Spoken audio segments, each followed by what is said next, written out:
Hola, ¿qué tal? Soy el pastor Vladi de Visión de Fe en Guatemala y quiero agradecerle su sintonía a esta prédica semanal que se transmite desde nuestra congregación semana a semana. También quisiera invitarle a suscribirse a nuestro canal y por supuesto a visitarnos en las listas de reproducción del mismo, en el cual encontrará muchos otros videos de estudio de la palabra del Señor que seguramente colaborarán con su crecimiento. No está de más también invitarle para que nos siga en nuestras redes sociales de Facebook, Instagram, TikTok y X. Que Dios lo bendiga y espero que le hable en este video.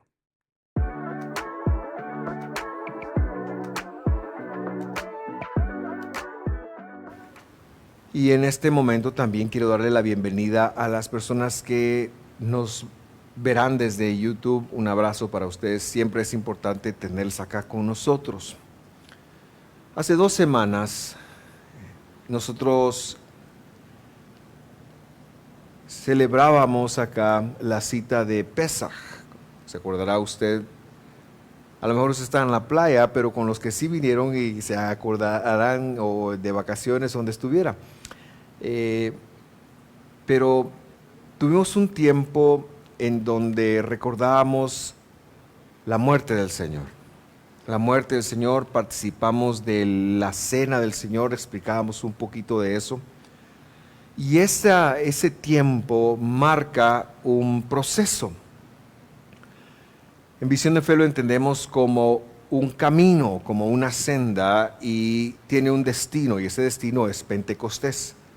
Esa es la razón por la que usted debería estar recibiendo en su celular todas las noches un paso de esa senda, una foto con un versículo. Llevamos 15 días ya. Si usted no lo recibe, hable conmigo al final, deme su número y yo lo voy a agregar a ese listado. Porque también compartimos ahí los estudios de Visión de Fe. Entonces, hemos iniciado esta senda con el propósito de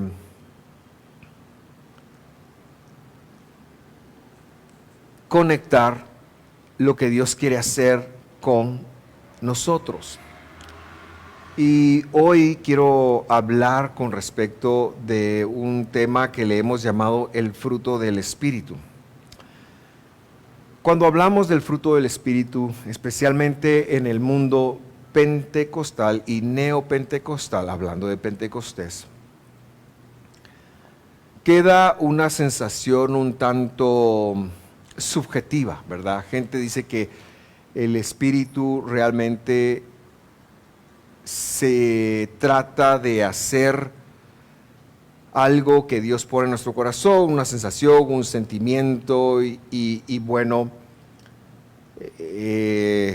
iglesias hay de iglesias, ¿verdad? Pero es normalmente como se lo ve. Yo quiero darle a usted hoy algo objetivo, algo tangible y algo bíblico de lo que representa el fruto del Espíritu. ¿Qué es el fruto del Espíritu en usted? Y cuando hablamos de fruto, estamos hablando del producto final de algo que empezó con la siembra de una semilla. Pensemos en un árbol frutal.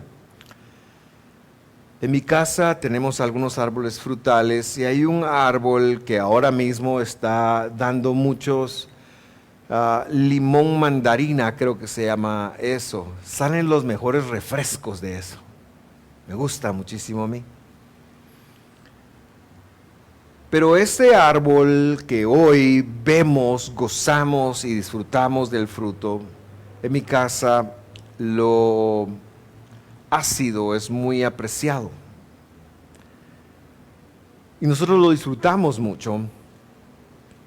Fue porque seguramente doña Mónica tuvo la conciencia de sembrar una semilla y por eso lo estamos disfrutando.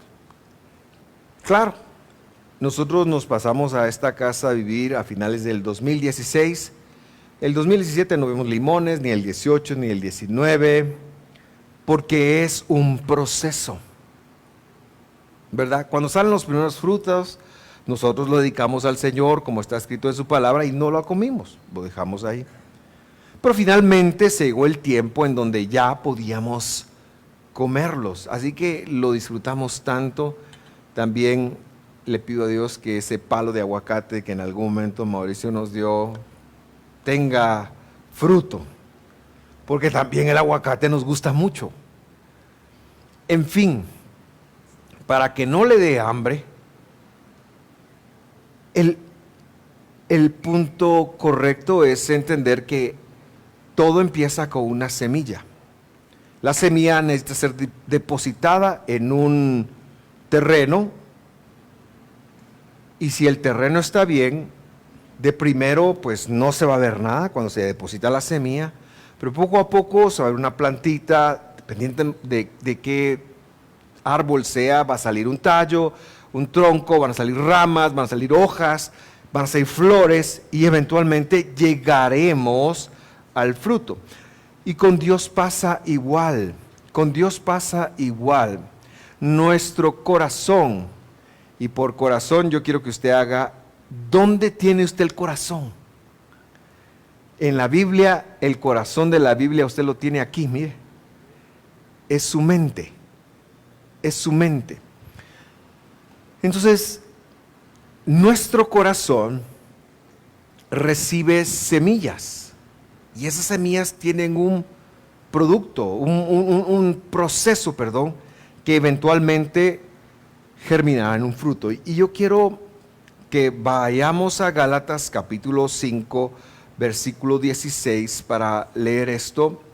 Y ahí dice, digo pues, anden por espíritu y no llenarán el deseo de la carne. Anden por espíritu y no llenarán el deseo de la carne. Nuevamente, la Biblia, que tiende a ser muy blanco y negro, nos presenta con dos opciones de cómo vivir la vida. La primera es andar. ¿Qué significa andar? Son nuestras costumbres de vida. Andar en la Biblia, camino en la Biblia, son nuestras costumbres. Entonces, hay unas costumbres que son por espíritu. Vamos a ir definiendo qué implica la palabra espíritu. Y luego la otra opción es el deseo de la carne. ¿Qué es el deseo de la carne? Es simple y sencillamente el hecho de ser humanos. Entonces podemos introducir esto diciendo que hay una forma humana de vivir y otra forma espiritual de vivir. Voy a llamarle a esta forma, el espíritu, la forma de Dios. Entonces, cuando hablamos del fruto del Espíritu, estamos hablando de tener un proceso de la forma de Dios que desemboca en acciones tangibles. Acciones tangibles. El fruto del Espíritu es tangible porque se va a manifestar en acciones, en actitudes, en forma de ver la vida, pero que son tangibles. Y por otro lado está la forma automática que todos, el 100% de los humanos compartimos porque somos humanos. Aquí están nuestras buenas intenciones, aquí está si usted es contento, si usted le tiende a ser chistoso, pero también aquí está si usted es enojado, si usted es triste, en fin. Todo lo que implica ser humano, la Biblia lo está encerrando en la palabra carne. Sigamos leyendo. Dice el verso 17, porque el deseo de la carne es contra el espíritu. Entonces yo quiero que usted sí conecte que son dos cosas que se oponen. El espíritu, que es la forma de Dios, se opone a la forma humana.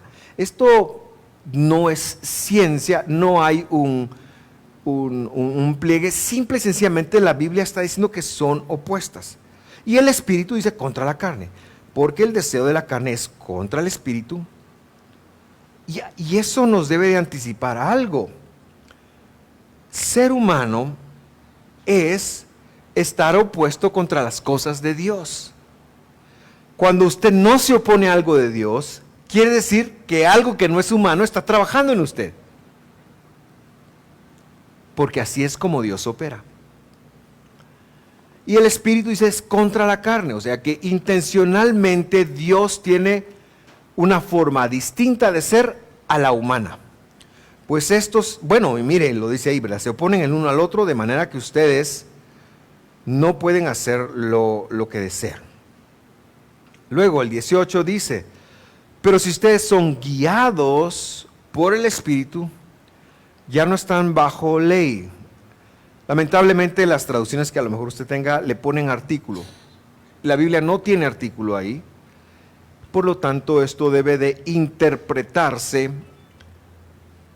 como lo diría el griego, hiponomos. Y usted me dice, ¿qué quiere decir hiponomos? No me esté diciendo mono, hermano. Hipo, sub, nomos, subordinado. Si ustedes son guiados por Dios, ya no están subordinados, ya no están bajo ley. No se refiere a la ley de Dios, que es lo que le quieren hacer pensar, se refiere a que usted ya no está subordinado. La pregunta es, si usted ya no está subordinado, ¿a qué no está subordinado? Lo veníamos leyendo, a la carne. Lo que está diciendo Dios es que si usted es del Espíritu, usted ya no está esclavo de su humanidad. Eso es todo.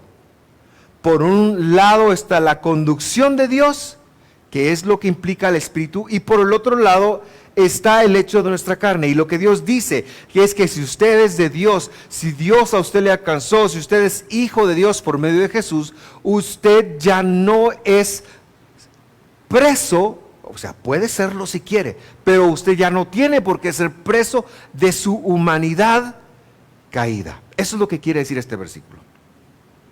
Estamos subordinados al pecado.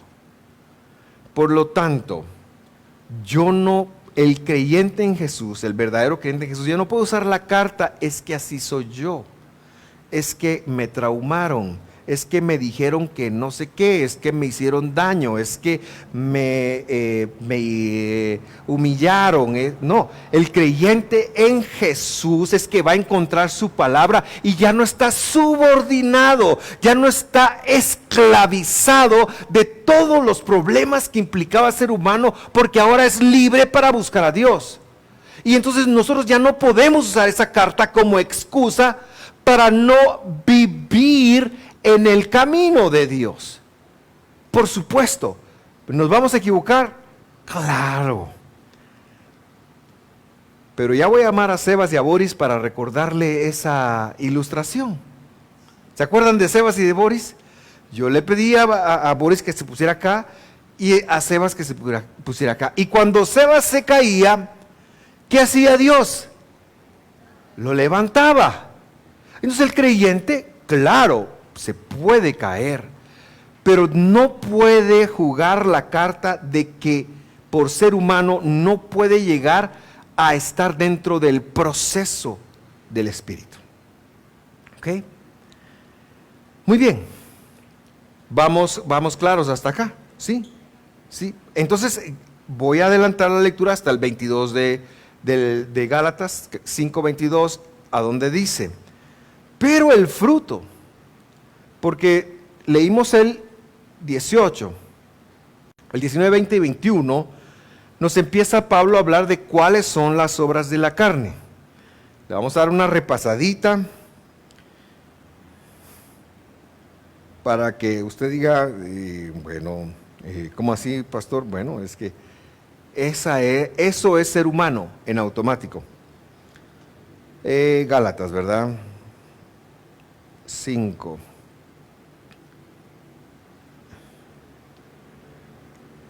Rápido se lo leo. 19. Ahora bien, las obras de la carne son evidentes, las cuales son inmoralidad, impureza, sensualidad, idolatría, hechicería, enemistades, pleitos, celos, enojos, rivalidades, disensiones, herejías, envidias, borracheras, orgías y cosas semejantes. Describe a algunos de nosotros cómo éramos, ¿verdad? Y en las cosas que a veces caemos. De eso estoy hablando. Pero en las cuales no nos quedamos, ¿correcto?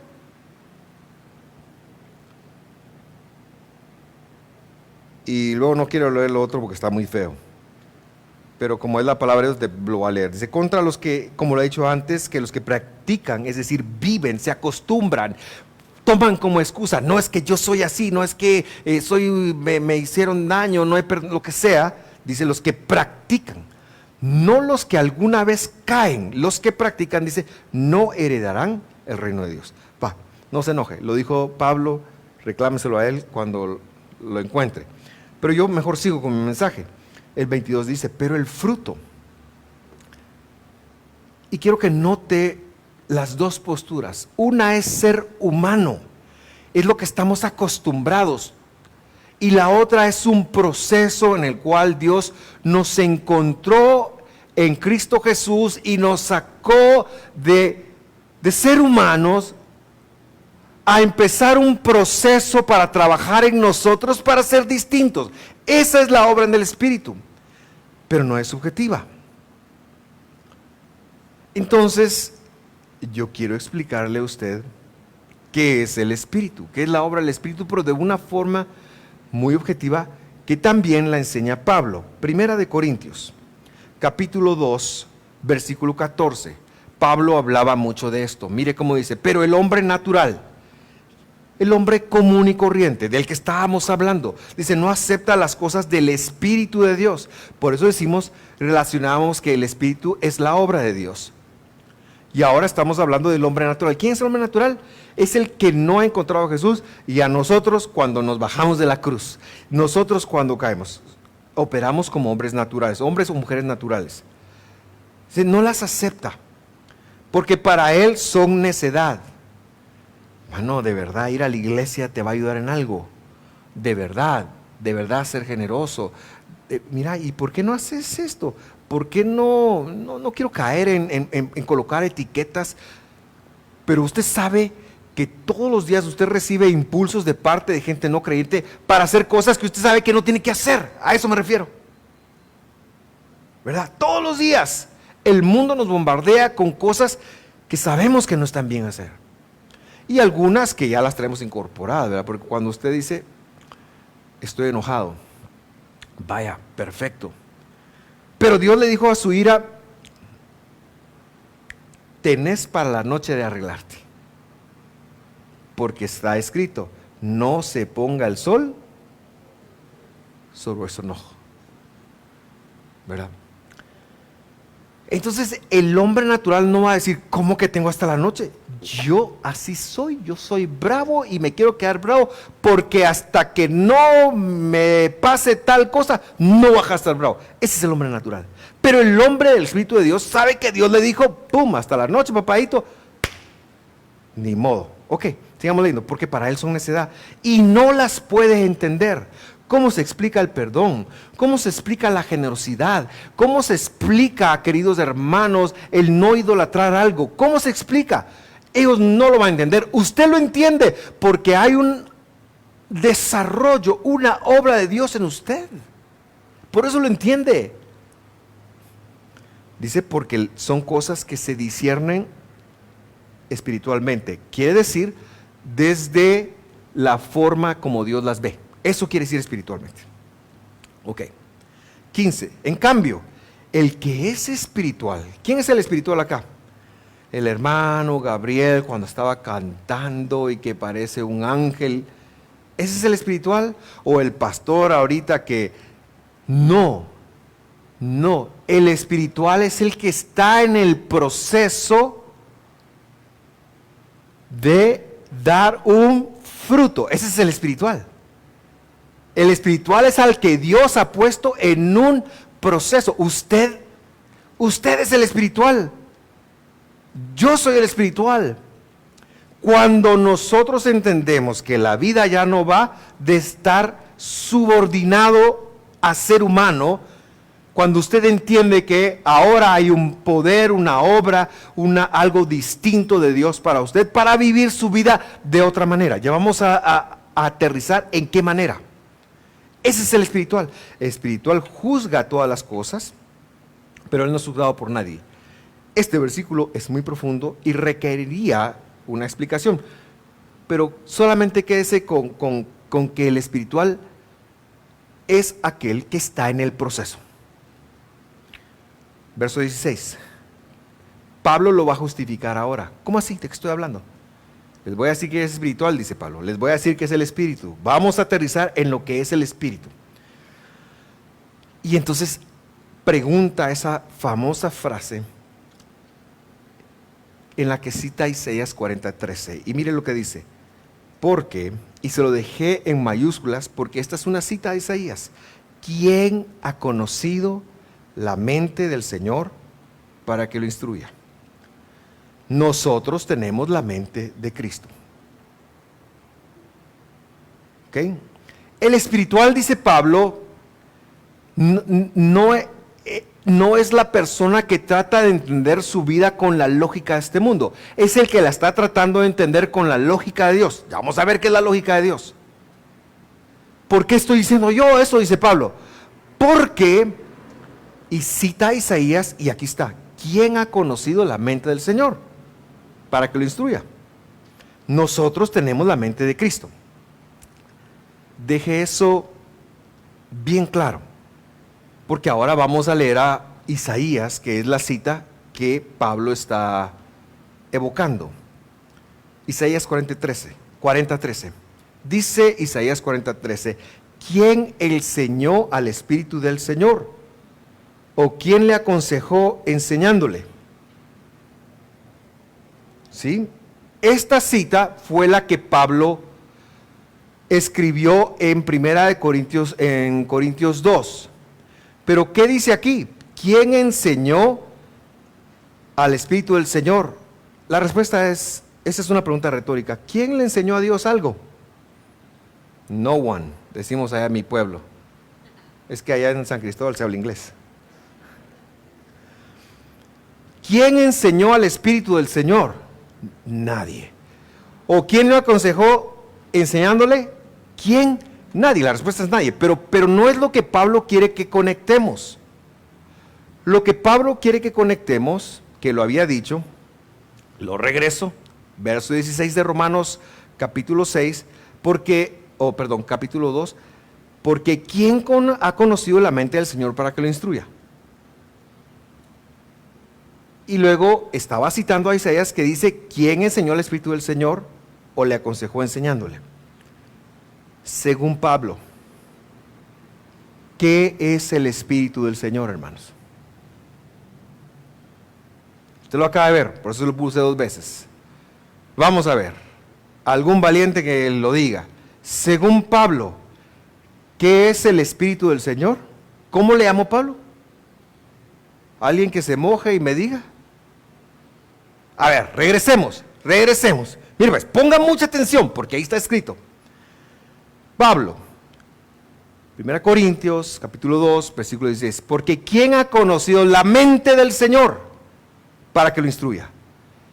¿Qué estaba citando Pablo? ¿Se lo estaba fumando él? No, él estaba citando la Escritura, estaba citando Isaías 40:13.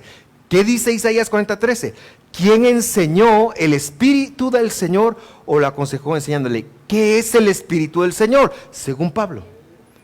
Eso. Dense un aplauso, hermanos. ¿Qué es el Espíritu del Señor? Es la mente de Dios.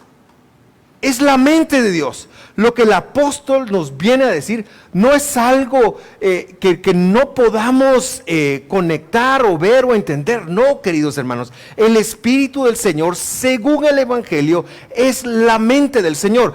Por eso dice Pablo, por eso dice, están estas letritas ahí hasta el final. Nosotros tenemos la mente de Cristo, que a su vez es el Espíritu del Señor.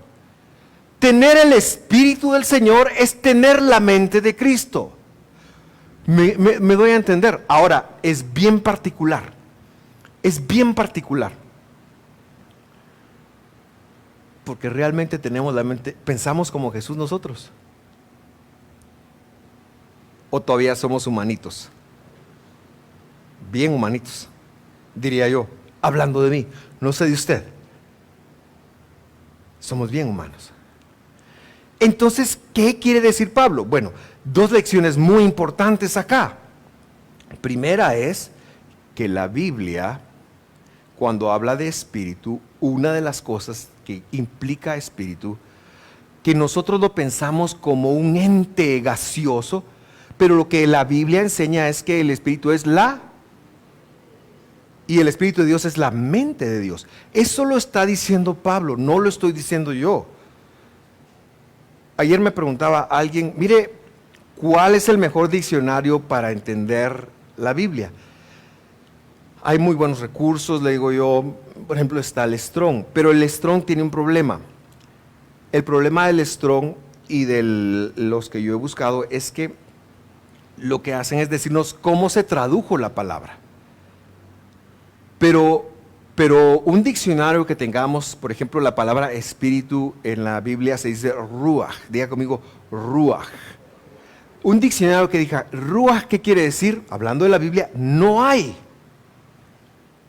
Entonces el mejor diccionario que tiene la Biblia es cómo lo ha usado la Biblia, es la Biblia misma. La Biblia misma es su diccionario, porque entonces vemos que muchas veces aparece ruach, pero a veces se lo tradujeron a usted como mente, normalmente lo traducen como espíritu, pero está hablando del ánimo. Algunas veces aparece como viento. Por ejemplo, cuando Dios le dijo a Moisés, caminen el mar rojo, ¿se acuerdan ustedes? Por ahí por Éxodo 13, 14. Moisés se paró y estaba el mar. Y en el mar la vida es más sabrosa, pero si ellos algo Dios no hacía, se iban a ahogar. Y entonces Moisés extiende su vara y les dice, mucha marchen. Yo pienso en Moisés, Moisés estaba rayado porque no era él el que estaba marchando, eran los israelitas.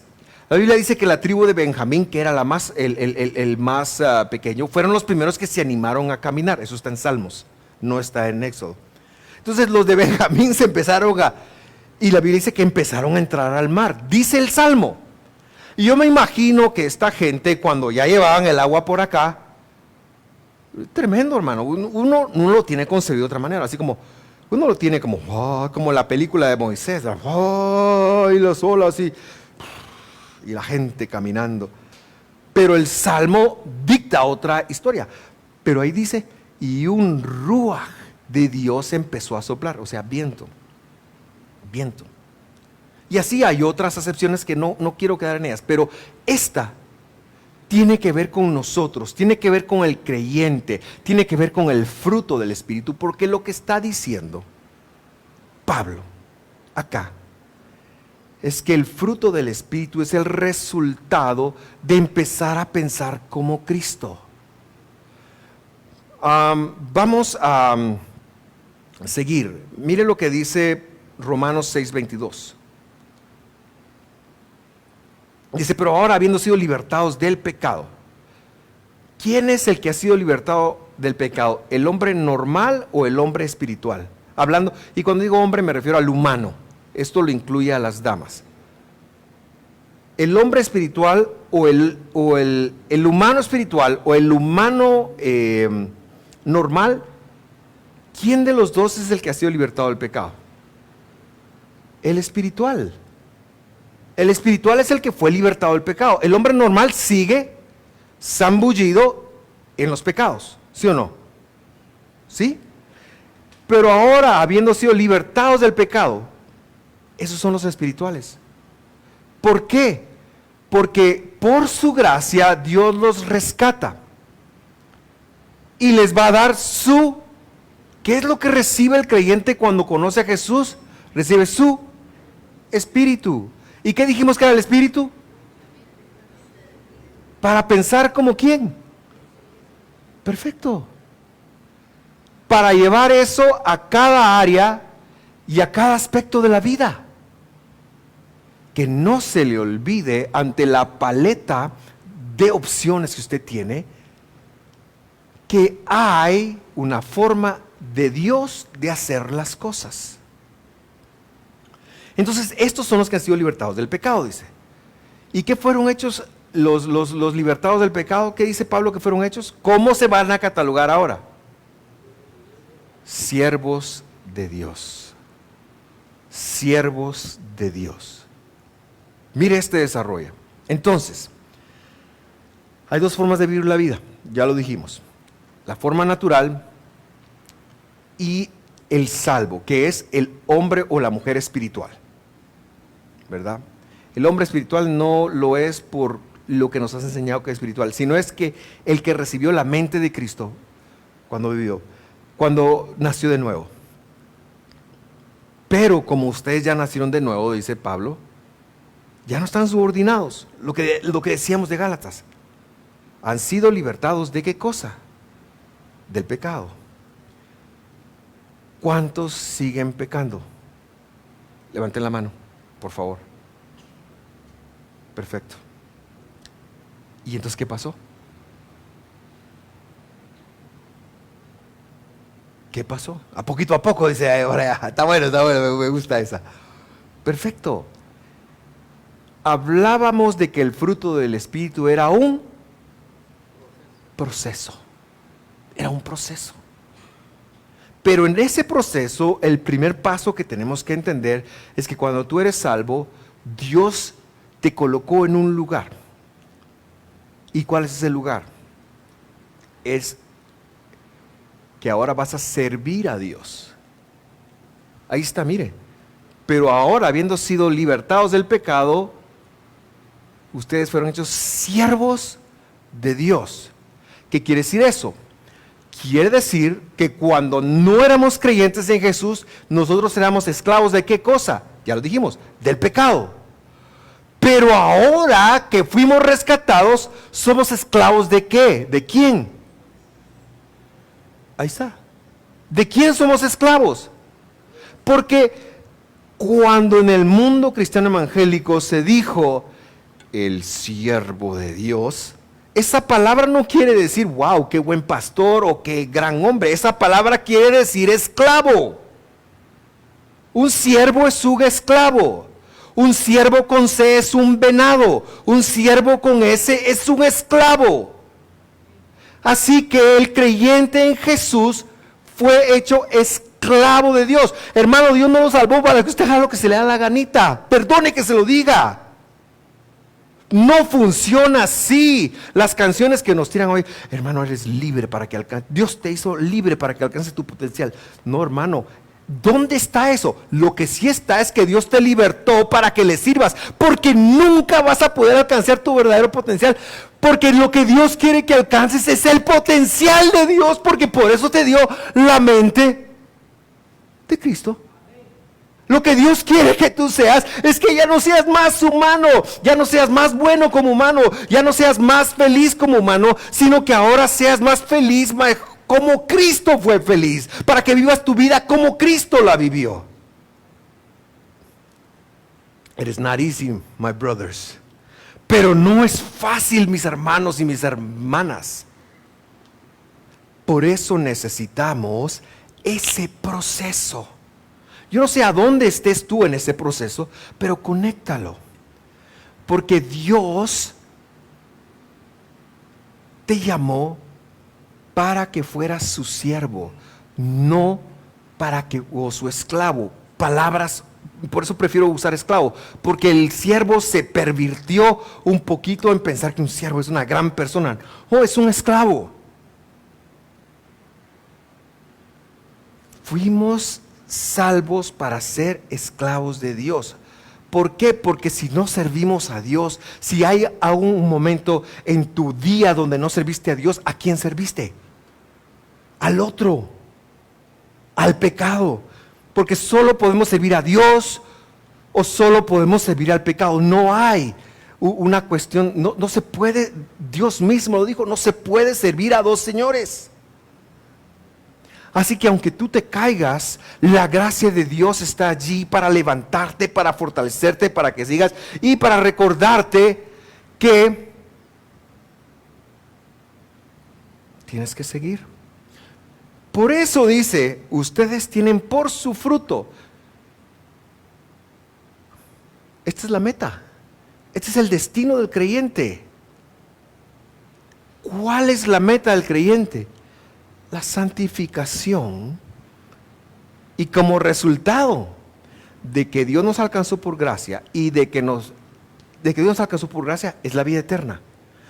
Pero ¿cuál es nuestra responsabilidad ahora? Es ¿qué dice? Ayúdeme a leerlo. La santificación. ¿Y qué es la santificación?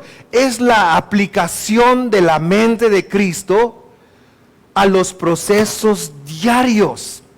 Es la aplicación de la mente de Cristo a tus ojos, a cómo ves el mundo. Es la aplicación de la mente de Cristo a tu vocabulario. Es la aplicación de la mente de Cristo a tus acciones, a tus manos. Es la aplicación de la mente de Cristo a tus caminos, a tus costumbres. Es la aplicación de la mente de Cristo a tus comportamientos. Aunque no se sienta bien. Porque el sentimiento malo viene de nuestra humanidad caída. Porque como lo decíamos al principio, hay un hombre espiritual y hay un hombre carnal. Nosotros venimos de ser de la carne. Y lamentablemente seguimos teniendo carne. Por eso necesitamos el proceso de la santificación. Ahora déjeme decirle qué es la santificación. Con eso quiero terminar. La santificación es el nuevo pacto. Es el nuevo pacto. En el primer pacto, cuando usted conectaba que era hijo de Dios y era llamado, déjeme decirle, nadie en la Biblia se salvó obedeciendo la ley. Abraham, David, toda esa gente se salvaron por la gracia de Dios. Así está escrito. Abraham encontró gracia, Noé encontró gracia, David halló gracia. O sea, la gente siempre se salvó por gracia. Lo único es que a partir de la venida de su majestad Dios, el Rey del universo y colgado en el madero, ahora la gracia pasa por la cruz. No hay otra forma de recibir gracia. La gracia es el sacrificio de Dios. Es la evidencia. La evidencia que tenemos gracia es que Dios fue sacrificado. ¿Correcto? Entonces, mientras Dios venía, por gracia, Dios le dice a su pueblo, miren bueno, si hubiera sido Chapín, ¿verdad? Pero la idea es así. ¿Saben qué? Cuando ustedes pequen, pues aquí están los pecados, y aquí lo que ustedes tienen que hacer es que van a ofrecer un sacrificio. Había chivos, había ovejas, e incluso había hasta harina que se podía ofrecer. Entonces en el pacto antiguo la gente pecaba y quebrantaba la palabra, la ley de Dios. Y para arreglarse, ellos tenían que ofrecer un animal. Buscaban a un sacerdote, le decían, mira, fíjate que mi pecado, a un sacerdote descendiente de Aarón, eso era exclusivo. No aceptaba a otros sacerdotes, solo hijos de Aarón. ¿Sabes qué? Hice esto, esto y esto. Muy bien, te toca ofrecer tal cosa. Era muy caro ser pecador, hermanos. Porque usted ofrecía al animalito, salía de ahí y volvía a cometer el mismo pecado. ¿Cuál es la lógica? ¿Qué tenía que hacer? Ir a comprar otro chivo. Entonces, este pacto antiguo tenía un problema. No producía regeneración en nosotros. Y era expensive, caro. Pero era un modelo que Dios le dio a Israel para que nosotros entendiéramos toda la paleta de cosas que Dios iba a hacer por nosotros en el madero. O sea, los sacrificios de Levítico son una pedagogía de lo que su majestad hizo en el madero, en donde un solo sacrificio, una sola vez y para siempre iba a lograr reconciliación con Dios y regeneración, porque el creyente en Jesús se convierte, como dijimos, en un siervo de la justicia, en un siervo de Dios, en un proceso. Recibe ahora sí la mente de Cristo para empezar a cambiar su vida. Ese es el antiguo pacto. ¿Cuál es el nuevo? En esto aterrizo. Jeremías 31:33 dice: este es el pacto que haré con la casa de Israel, es decir, con mi pueblo. Por favor, divorcie mi pueblo del Estado de Israel. Divórcielo. Cuando la Biblia habla de Israel, no está hablando del Estado, está hablando del pueblo de Dios. Porque este es el pacto que haré con la casa de Israel después de aquellos días. Esa palabra de aquellos días en hebreo se dice ahareimot. No, aharei, yamim aharei, los días después. Los días después. Ahareimot es después de la muerte. Me quedé con el anuncio de la porción del sábado. Aharei hayamim, los días postreros. Según Joel, esa es la era mesiánica, y según Hebreos también. O sea, que está diciendo, este es el pacto que haré con mi pueblo cuando venga Jesús. Dicho del Señor. ¿Qué dice? Pondré mi ley, pondré mi Torah, y literalmente dice querubim, sus intestinos. ¿Por qué los intestinos? Porque absorben. ¿Qué quiere Dios que hagas con su palabra? Que la absorbas. Yo no sé, Josué, y quizás tú me puedas corregir con esto, pero entiendo que los intestinos son un órgano que también tiene muchas neuronas. Fíjese, no solo en el cerebro tenemos neuronas, también en el intestino. Así que dice que Dios iba a poner su ley, su palabra, la Biblia, la mente, en sus intestinos y sobre sus corazones, es decir, sobre la mente, la escribiré. Entonces yo seré su pueblo, yo seré su Dios, y ellos serán. Ese es el nuevo pacto. El nuevo pacto es que se confirma lo que Dios le dijo a Abraham: yo voy a ser el Dios de ustedes y ustedes van a ser mi pueblo. Ese es el pacto. Pero ¿saben qué ahora? Es que ahora mi instrucción, mi palabra, no va a ser un libro externo. Ustedes ya no van a tener que ir a degollar animalitos. Es que cuando yo muera por ustedes, ustedes van a poder tener mi mente en ustedes, la mente de Cristo. ¿Cuál es el fruto del Espíritu, querido hermano? Es el proceso en donde día a día tú priorizas la Escritura sobre tu humanidad, y eso tendrá un fruto. Ahorita no lo vemos. Nosotros nos gusta el microondas porque calienta la comida rápida. El otro día me pidieron que calentara la tortilla en el comal y yo así como, pero como soy un hombre obediente, la calenté en el comal y me quemé los inútil.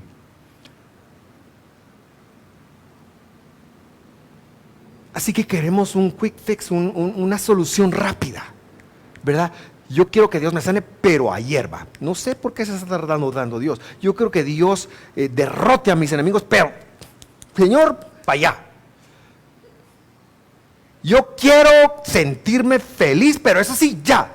Yo quiero pero lo queremos ya. Y el fruto del Espíritu es un proceso a donde nosotros vamos aportando la mente de Cristo, o sea, la palabra de Dios, a nuestros procesos diarios de vida. Quiero que sepa, hermano, que ya no le mento la madre a la gente en el tráfico. Ahora solo lo pienso, ya voy avanzando.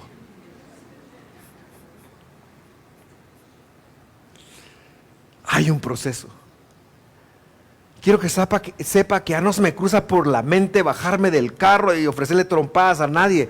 Porque antes se me cruzaba. Cobarde porque nunca lo hice tampoco, pues, pero ya no se me cruza, ya no es opción. Quiero que sepa que ya no es opción juzgar a las personas. Porque hay un proceso. Querido hermano, usted es un producto en trabajo, pero es desde la mente de Cristo. Por favor, no sea igual. No sea igual, porque tenemos que al final andar. ¿Sí ve? Andar. El andar es testimonio. El andar es evidencia. El andar, hermano, si te ven a ti entrar a un lugar, ahí andaba el hermano. Andar. O sea, esto debe de llegar a convertirse en parte de nuestra conducta. Al final es nuestra conducta. Pues, cierra sus ojos mejor. Vamos a terminar. Cierra sus ojos.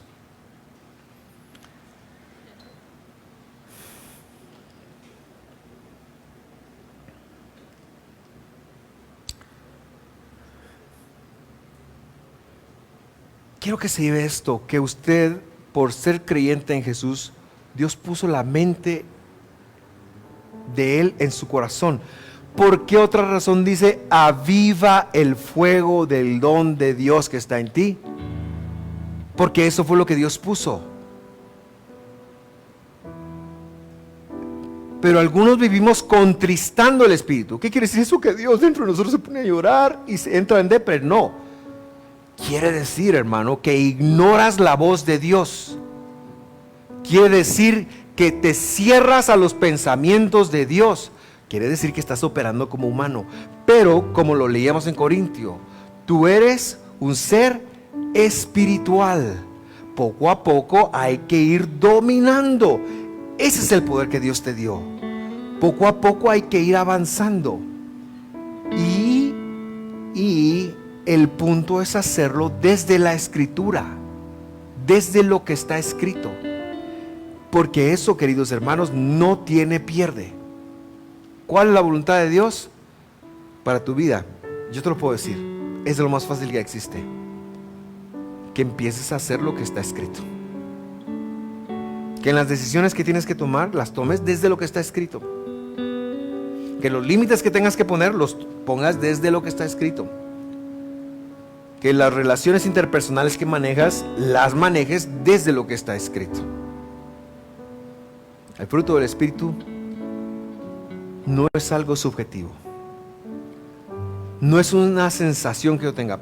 Aunque, y debe decirlo, Dios sí pone sensaciones. Dios a veces te va a poner que vayas a orar por alguien, que vayas a visitar a alguien, que le llames, que le digas, que ores por alguien. Pero siempre eso que Dios te va a poner va a estar respaldado por su palabra. Mientras usted cierra sus ojos y conecta a esto, déjeme decirle, por ejemplo, que hubo en 4 personas algo que Dios puso muy fuerte en ellas. Y les dijo, miren ustedes tienen un amigo que está lisiado, que está paralítico. Háganme el favor, llévenselo a Jesús. Ese era el Espíritu de Dios trabajando en ellos. Llévenselo a Jesús.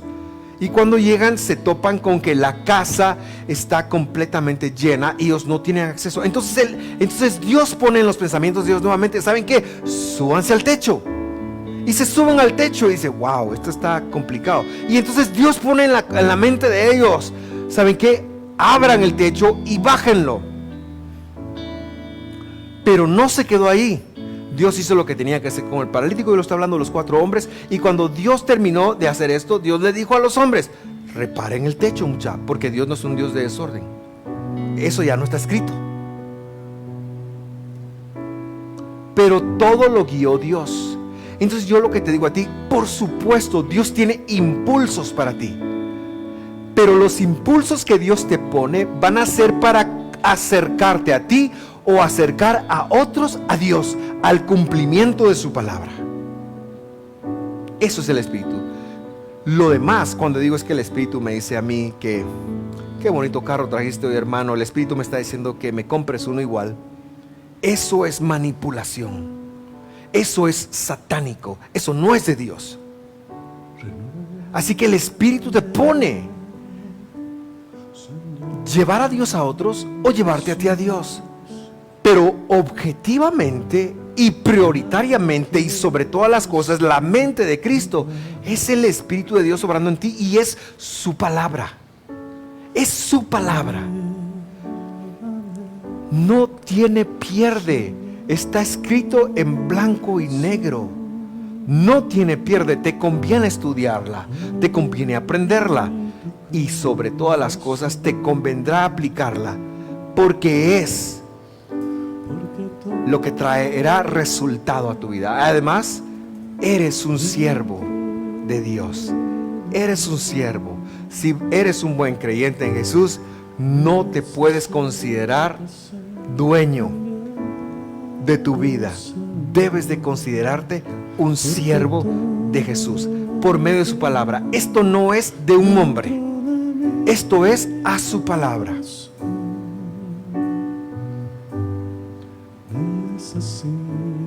Vamos a cantar.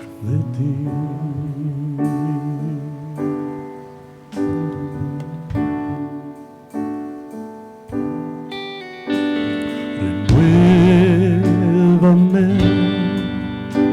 Señor Jesús. Ya no quiero ser igual.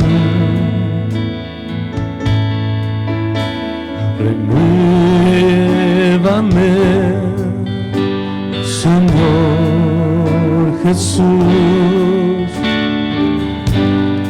Pon en mí tu corazón,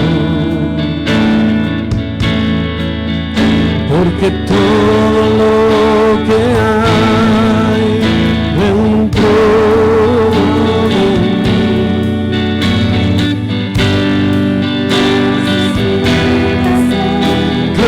cambiado, Señor, porque todo lo que hay dentro de mi corazón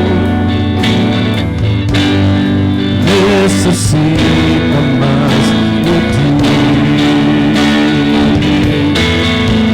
porque todo lo que hay dentro de mí necesita ser cambiado, Señor, porque todo lo que hay dentro de mi corazón necesita más de ti. Oh, porque todo lo que hay dentro de mí necesita ser cambiado, Señor, porque todo lo que hay dentro de mi corazón necesita más de ti. Yo quiero invitarte para que hagas una oración. Dile al Señor, yo quiero operar desde la mente de Cristo. Jesús, Quiero aprender a vivir en el Espíritu. ya no Vivir en el Espíritu es operar desde la Escritura. Es un cambio paradigmático muy grande. Pero ¿sabes qué, hermano? No vas a estar solo. No vas a estar solo. Dios te va a acompañar. Pastor, ¿y qué pasa si es que esto se ve como que uno no puede fallar? No, es que Dios contempló eso y cuando falles, bástate su gracia. Pero el llamado esta mañana es para no planificar fallar. No planifiques más fallar en tu vida, porque tirarle a dejarte llevar por tu propia humanidad es tirarle a fallar. Estoy tratando de decirte, querido hermano, que le tires a dejarte guiar por su palabra. Y por favor, yo quiero que veas escenarios en tu mente. ¿Cómo se lee eso mañana para ti en el trabajo, en tu actividad económica? ¿Cómo se ve eso en tus relaciones importantes, para con tus hijos, para con los cónyuges, para con compañeros de trabajo? ¿Cómo se lee eso en el tráfico, como decía yo? En las instancias de tu vida, en las instancias de tu vida, en tu estudio. ¿Cómo se ve eso? ¿Cómo se lee eso? Yo quiero que tú empieces a generar esos escenarios en tu vida. Por eso, querido hermano, no te apartes. No te apartes. Toma tu Biblia, léela todos los días. Porque Dios te va a hablar. Ahí es donde te va a hablar. Querido hermano, por eso congrégate, ven a oír la palabra de Cristo semanalmente. Porque ahí es donde Dios te va a hablar.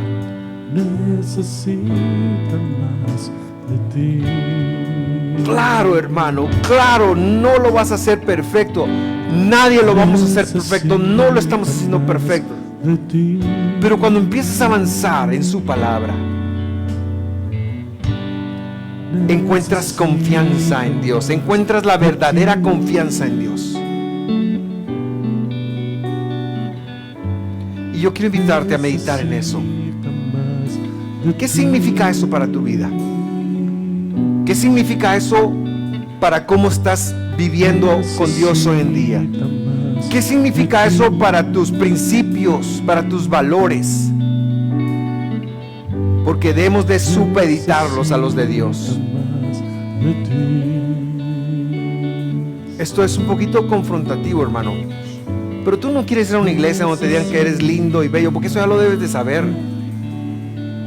Debes de ir a una iglesia donde te digan, hermano, a retarte a ser como Cristo cada vez más. Eso es lo que hacemos acá. Yo quiero retarte siempre a ser cada vez más como Jesús. Porque hay mucho espacio siempre para mejorar.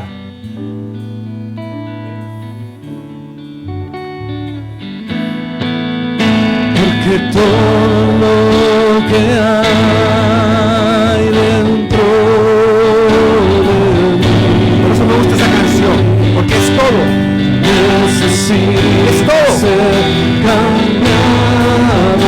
Es todo, hermano. Con Dios es todo, con nada. Aunque sea un proceso. Dentro de mi corazón. Dios te llama, Dios te ama, Dios te ama, Dios te ama, Dios te ama, no me cansaré de decírtelo. Dios te ama, Dios te ama, Dios te ama, Dios te ama, Dios te ama con lo que Él es. Por eso vino, porque te ama, porque te sonrió. Dios te ama, Dios te ama, esa es la realidad más grande que hay. Dios te ama. Ser cambiado, Señor, porque todo lo que hay dentro de mi corazón necesita más de ti.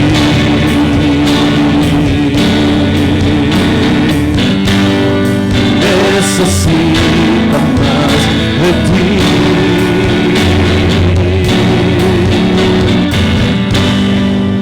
Necesita más de ti. Oramos. Señor Dios, te doy gracias por tu amor y porque has llamado, nos has llamado para ti, Señor. Ayúdanos a conectarnos contigo. Ayúdanos a conectar que tú eres la fuente de vida eterna, que tú quieres nuestro bien. Por eso dejaste tu palabra y tu bien es tu palabra. Ayúdanos a conectar eso, que somos productos de la obra en el madero, que estamos en proceso. Yo no sé dónde están cada uno de mis hermanos, Señor, pero yo espero que hoy empiecen a avanzar. Motívalos a avanzar, motívalos a crecer en ti, en la observancia de tu palabra. Señor, implanta en cada uno de ellos la necesidad de escuchar la mente. La Biblia dice que Dios intercede por ti con gemidos indecibles. ¿Qué quiere decir eso? Quiere decir que continuamente te está hablando a tu mente: por aquí es y por allí no es. Por aquí es y por allá no es. Quiere decir que continuamente, como un gemido, como un ¡oh! ¿Sabes qué, hijo mío? Yo te amo. Por aquí es y por aquí no es. Esto no es. Porque te ama, porque te dirige. Dios te dirige. Dios te dirige. Cuando tú salgas de acá, tienes que hacer un nuevo mapa. Un mapa nuevo para tu vida. Porque Dios te va a dirigir.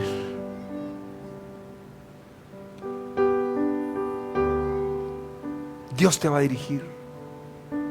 Y cierro recordando lo que dice el Salmo y dice Hebreos: porque hoy has oído su voz, no endurecerás tu corazón. Si oíste la voz de Dios hoy, no puedes endurecer el corazón. Bendito sea el nombre del Señor. Y decimos todos: amén. Ahora quiero pedirle algo. Quiero pedirle que sonría, porque Dios lo ama. Quiero pedirle que se sacuda la percepción de que Dios está enojado con usted, porque Dios lo ama. Quiero pedirle que se quite los prejuicios para con Dios, porque ¿sabe cómo se manifiesta el amor de Dios? Dice Pablo: a Jacob amé y a Esaú no. ¿Sabe cómo se manifiesta el amor de Dios? En que Dios lo escogió y lo hizo confesarlo como su Salvador. Ahí está. Así que nuestro fruto es la santificación y el resultado es vida sin fin, vida para siempre.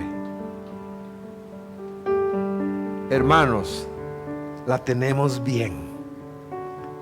Si tenemos a Dios, lo tenemos bien. Claro, retos,